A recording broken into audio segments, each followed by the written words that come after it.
Hi, everyone. Welcome to Duffy Women. As you can see, we're social distancing, and Sarah is not here with me, thank God. She is in her own place, at her own apartment. I have a whole chair to myself and a Christmas tree behind me. I feel as though we should first, before we do anything else, we should address the Christmas tree in the background. The reason being, I kept it up because Paul and I like the little white lights on it. Paul just likes the little white lights on it. All right. Paul likes the little white lights. Does he dingle them? Does he dingle them like this? Like a little cat? Dingle, dingle, dingle.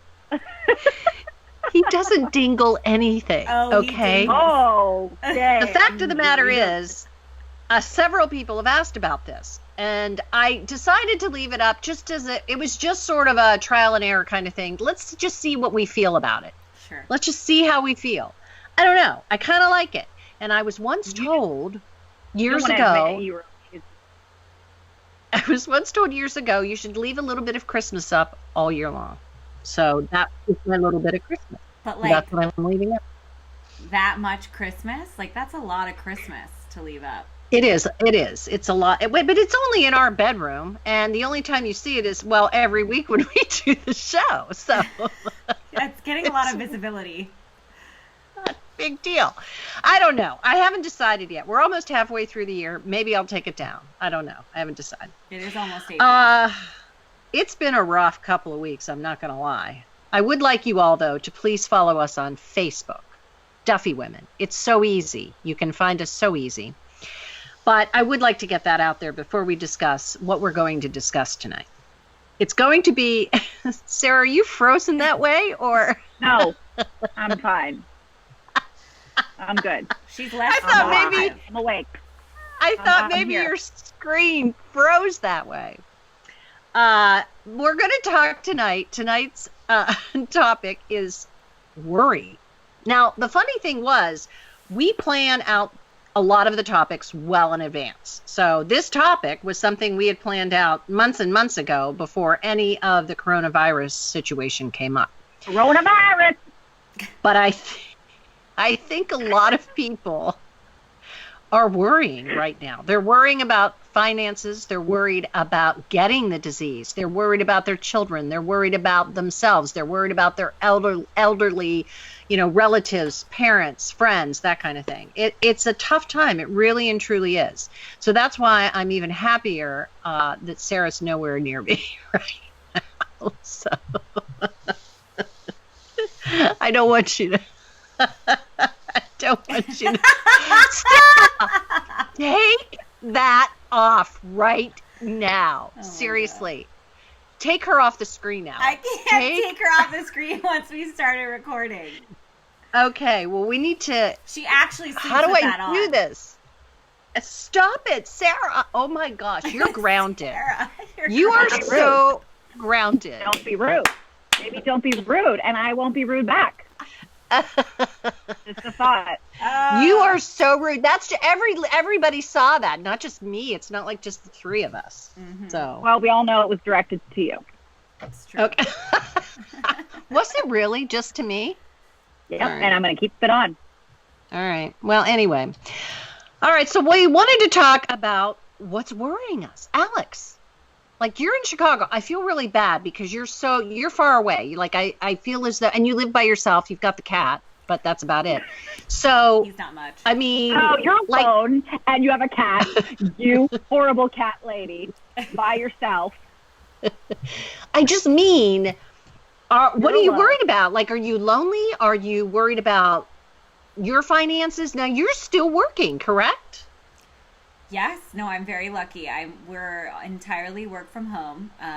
So my organization and I are still raising money. We're still getting donations, which is beautiful.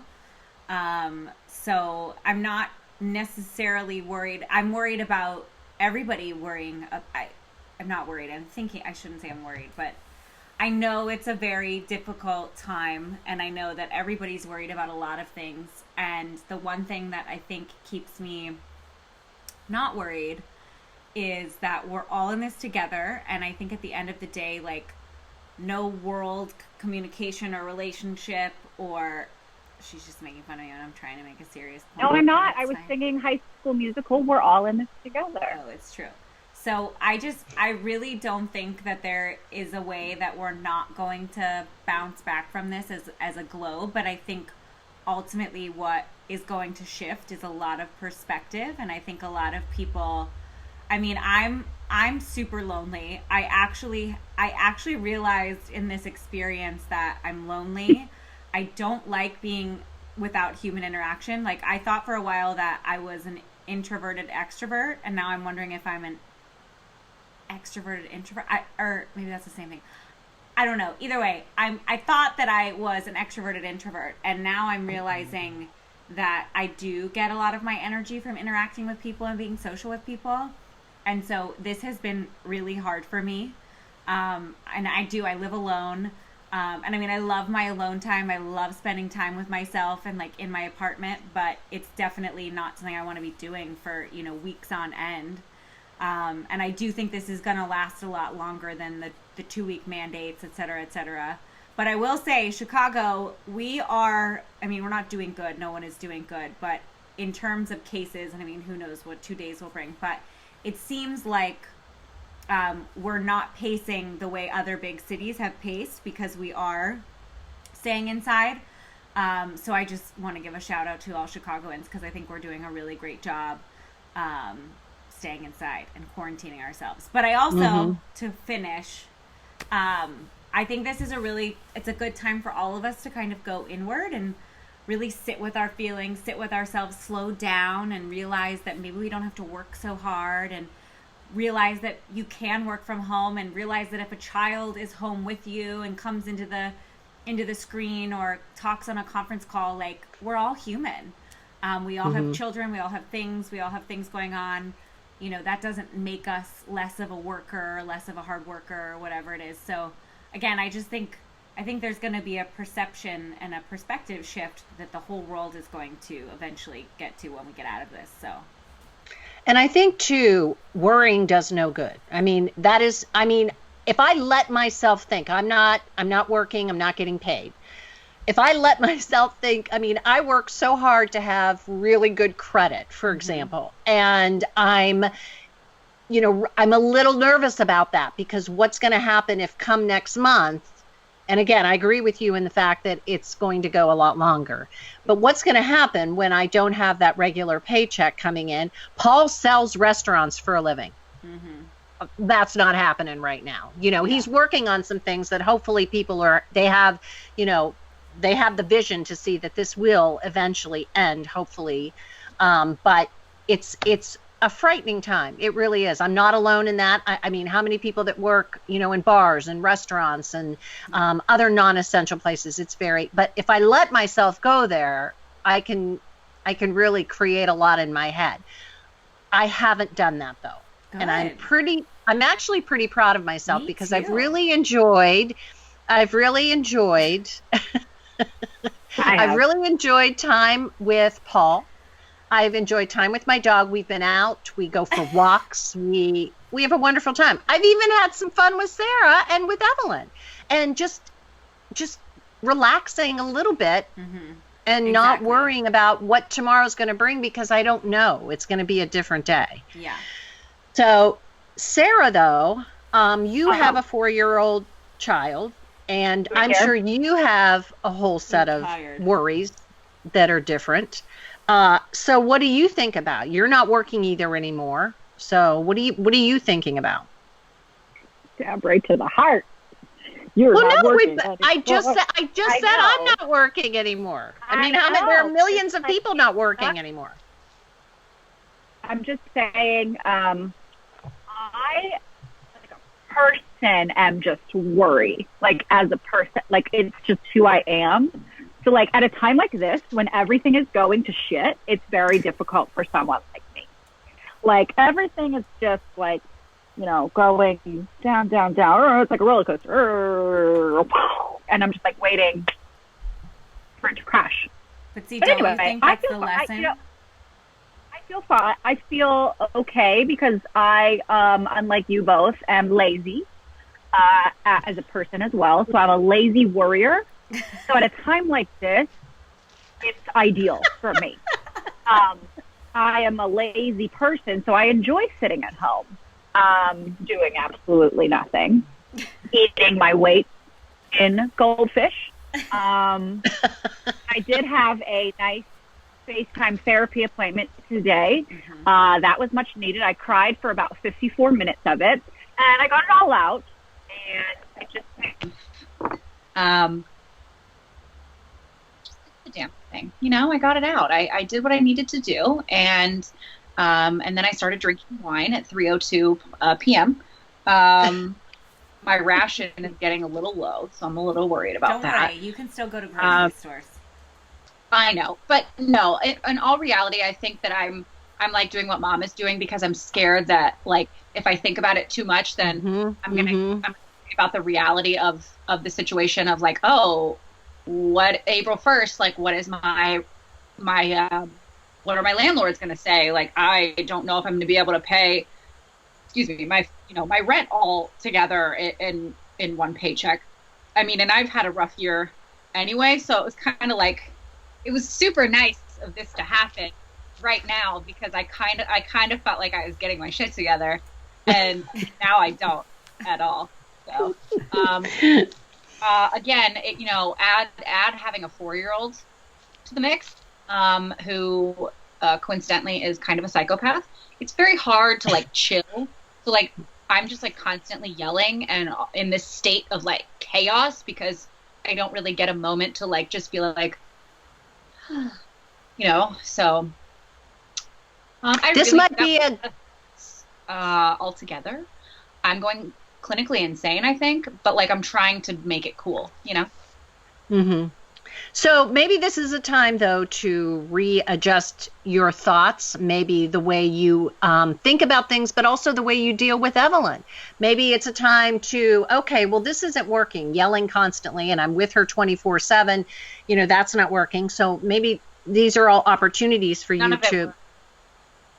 Well, you can't say that. You've got to keep trying. Well, you're white noise to her, but that's a whole other topic for another time. But this might be an opportunity to maybe try different things with her. You know what I'm saying? And also to rethink some things, because you're right, you are a worrier.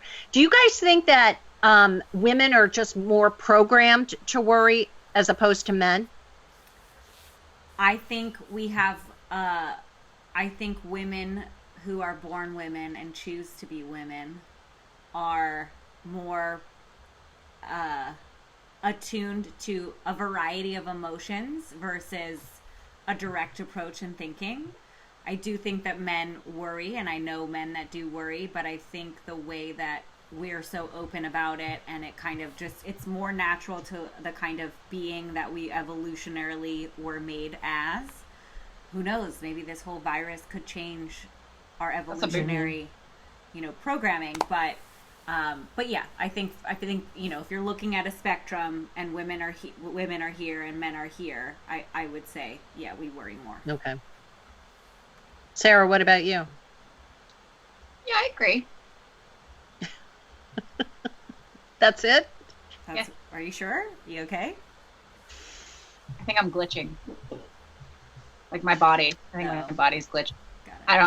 Honestly, I don't even know if I'm a real human anymore at this point. I mean, like, I shower to feel normal, and I never did that before. Like, I felt normal when I was a greasy ball. That's true. Wait, no, I agree. I think that men hide it better. I think we all worry the same, but I think they hide it better. Well, do you think that? I think they compartmentalize it better. Also, too, evolutionarily speaking, if you look at them as the protector, men are supposed to, way back in the day, we're supposed to protect, and, we look to them, or, we look to them for protection. So maybe that's where that comes from. I mean, I naturally think about things and worry about things even before they happen, so I can plan. Yeah. Do you know what I mean? Like, okay, what if this happens? So I need to be ready for this, and this, and this. And maybe it's, trying to control things as much as I can. But, like I always buy 2 of everything.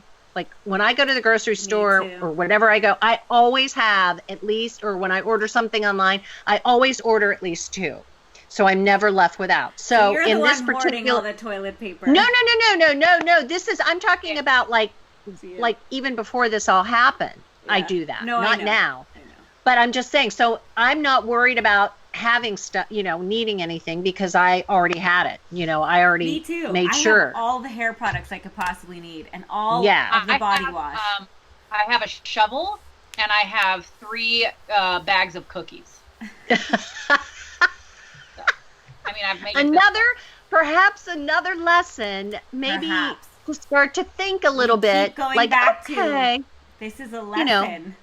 lessons. Let's What take can this you time learn? to be exactly. What can we learn? So I don't know. She doesn't know. Oh my god. I'm so glad that we're quarantined. Okay, so Okay. thank you both for discussing. I think it was just a perfect topic, even though, again, we didn't plan on talking about it, but it was something that was right there whenever we were looking over our little sheet. And I think it made sense to discuss it because I think everybody's a little nervous. And I think that's okay. Sarah, you can take the little, eye thing off. No. Why did you even say anything? I thought maybe she'd take it off, right. but that's okay. How long You have you wanna known do a Sarah shake Duffy move? since she came out of your hoo-ha? Wait, but I just want to make fun of my mom real quick, as if I don't do it enough. Whenever she drinks something out of a straw, this is what happens. This is true. What does that even... That's literally what you do. You open your mouth so wide. Okay. I think maybe it happened once. No, and you guys it didn't. have It never happened. let me forget about it. It literally still happens to this day. That's why you don't use straws anymore. Because of me? Thank you, We're Sarah. all- Yeah, whatever. Anyway, could you kindly, both of you, promote our social media sites? Yes, you can follow Duffy Women on Instagram and Twitter at Duffy Women. And you can also follow us on Facebook, which if you're watching this video and you don't already like our page, please do. www.facebook.com/Duffy Women. Is she going to do... Sarah, you were supposed to do your part. Remote. Sarah never YouTube. does her Go part. on youtube.com/Duffy Women and subscribe to us, please. Our final thought for the night. Oh, yeah. The would you rather. Oh, I'm so tired. My gosh, I can't even believe you just did that, Sarah. I didn't see what she did. So She literally spit out a mouthful of food. Anyway, our little would you rather question for the night. Thought this was very fitting, by the way. Thought this was a good one. Would you rather every shirt you wear be kind of itchy, or would you only prefer to be able to use one-ply toilet paper? One-ply toilet paper all the way. I use it. I already do that anyways. I don't know. You guys, the Cottonelle and stuff is literally one, marketing. Two, it's actually bad for your area down there because the particles get stuck down there, and then it's not good. You're actually not supposed to use the Cottonelle fluffy stuff. You're really not. It's actually really bad for you. So Cottonelle, leave. Or just donate all your toilet paper. Never been better. My area has never been more gorgeous ever since I started using Scott, the one ply. It's true. Okay, so Cottonelle is never going to sponsor us. Is that what we're saying? That's fine. I'm okay with that. Because I don't believe in their product. Well, what do I use? I use Sherman. Yeah, you use the froofy shit, and it's weird, and you shouldn't. Maybe that's why you shower twice a day. I shower twice a day just because I'm a clean freak. Okay. Cheers to all of you. Probably dirtier to Cheers, not you to shower guys. that much. Let's not discuss my hygiene. Okay. Deal. I love you both. Love you too. Cheers. And don't worry, we're in this together, everyone. Yes, we're going to get through it. We are. Oh, Bye. jeez, oh man.